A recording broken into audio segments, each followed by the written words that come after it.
la Bastide-Clérance, au cœur du Pays Basque, la compagnie Lagunarte a entrepris un travail titanesque de recherche artistique avec les habitants. Ainsi, potières, agricultrices, esthéticiennes, anciens maires ou maires actuels se retrouvent sur scène pour Hospitalité, une expérience théâtrale qui a fait le tour des scènes européennes. Mais Lagunarte, c'est d'abord un état d'esprit à découvrir avec Christophe Idia.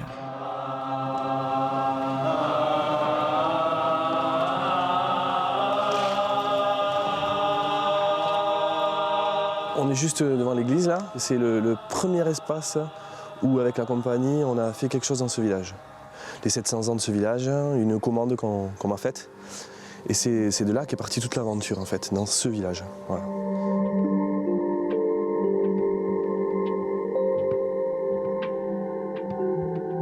On va entrer dans le...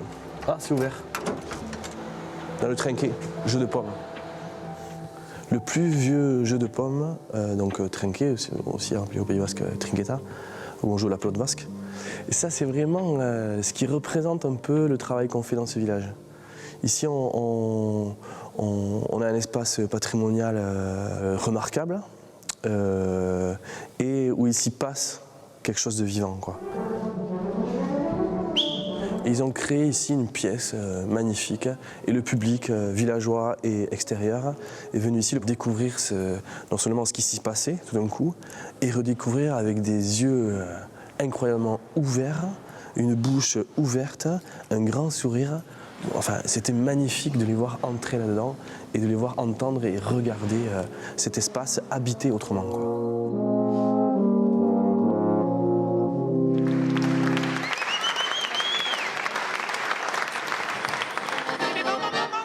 Moi je suis musicien, aujourd'hui chanteur, dans l'oralité, dans la voix sous toutes ses formes, autant la voix parlée, la voix chuchotée, la voix criée aussi, parce que des fois je crois que je suis en colère. Et le chant bien sûr, parce que je suis basque, donc, et ici la voix a une place importante, le chant. J'ai créé des spectacles en lien avec d'autres disciplines, où la voix a une place importante. Le jazz, la musique improvisée, la musique vocale, et la musique populaire bien sûr.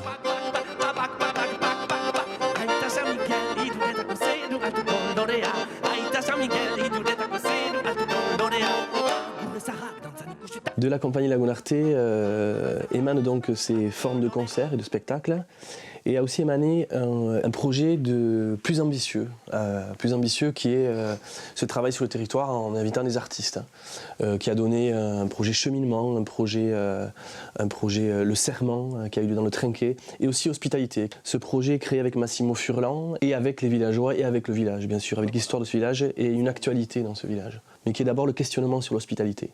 Nous avons visité de nombreux pays, l'Allemagne, la Pologne, le Portugal, l'Italie, l'Espagne et de nombreuses régions de France.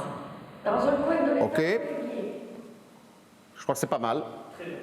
Hein, c'est bien, vous le sentez bien par rapport à hier soir? Bam, bam, bam, bam, bam, bam, ça va, c'est sympa, un plaisir et tout. Hein. Très bien.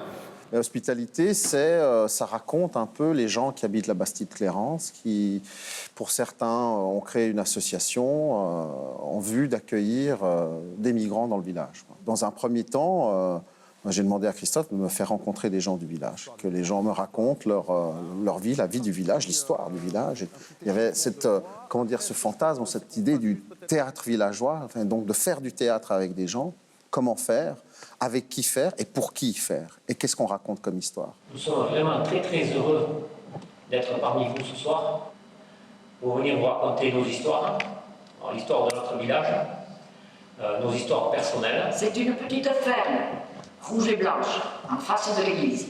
Ce matin, comme quasiment tous les matins, j'arrive devant cette porte rouge. C'est une des 4 portes de la grange. Je n'ai jamais pratiqué le théâtre, mais et je reste toujours amateur, hein, bien sûr. Nous sommes tous des amateurs d'ailleurs. La partie qui nous concerne, la première partie du spectacle, est une partie biographique. Et donc chacun d'entre nous a été amené à écrire sa propre histoire. Et écrire sa propre histoire, moi je ne l'avais jamais fait, c'est quelque chose de très compliqué. C'est avant tout une sacrée aventure. Déjà, à la base, moi ce qui me plaisait, c'est ce projet culturel dans un petit village qui se bagarre un petit peu pour vivre Je pense que ça a pu être un peu thérapeutique pour certains. Moi, je me mets dans le lot. mais ouais, c'est assez difficile et en même temps, ça nous bouscule un peu, ça nous met un peu en danger et ça fait du bien aussi de partir un peu sans filet. Mon frère est malade. On annonce à mes parents qu'il est myopathe. Et là, moi, je me dis, en fait, son comportement est normal. On leur explique que c'est une maladie qui touche les muscles, qu'elle est transmise par la mère. Et on va nous donner une nouvelle vision de l'avenir. Mon frère ne marchera plus. Il ne pourra plus se servir de ses bras et il sera aidé de machines pour s'alimenter et pour respirer.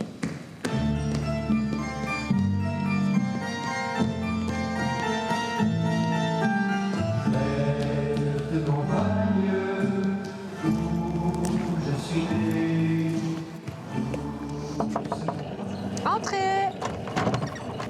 Tina, Salut! ça va? Ça va et toi? Ouais. Je pensais pas prendre autant de plaisir sur scène en fait. Ouais, l'émotion quoi. Ouais. L'engagement, l'émotion. Je sais pas, t'as presque l'impression d'être une autre personne en fait sur scène. Déjà quand tu me l'as proposé, bon.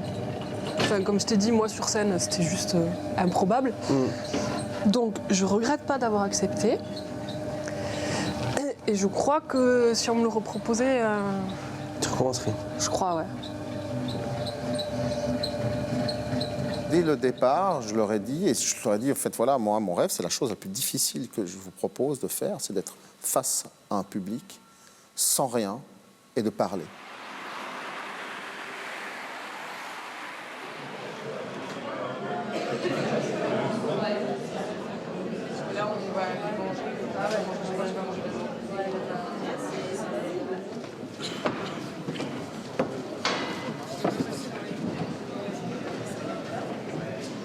Avec les différents membres du collectif, nous essayons de les accompagner au mieux, que ce soit dans l'apprentissage du français, l'administratif ou tout simplement le quotidien. Et globalement, ça se passe bien. Quand on les visite et qu'on se promène au village avec eux, les gens sont plutôt bienveillants. Non, Véronique, excuse-moi, je te interromps, les gens sont bienveillants, ça se passe bien, je ne suis pas d'accord, c'est pas du tout le cas, les gens ils ne sont pas tous bienveillants, je fais partie de cela.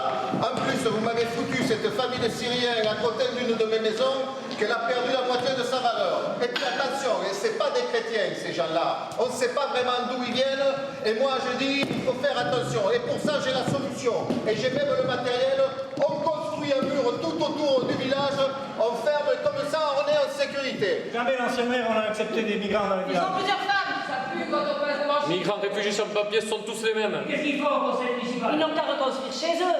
Il leur faudra la sécu et la CMU. Moi, je suis pas raciste. Ce sont tous les mêmes et on n'en veut pas chez nous. Ils n'ont qu'à se débrouiller. Ils n'ont qu'à rester en Grèce ou en Italie, on n'en veut pas chez nous. De toute façon, c'est la faute à Hollande. C'est du théâtre documentaire, du théâtre du réel, je ne sais pas. C'est du théâtre. C'est déjà pas mal. C'est très émouvant.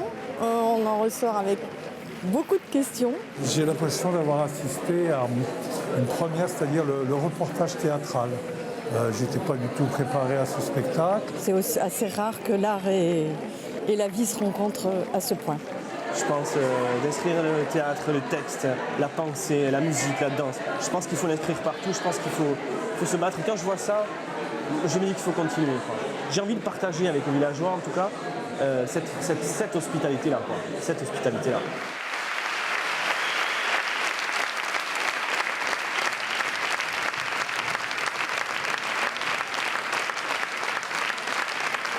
Thank you.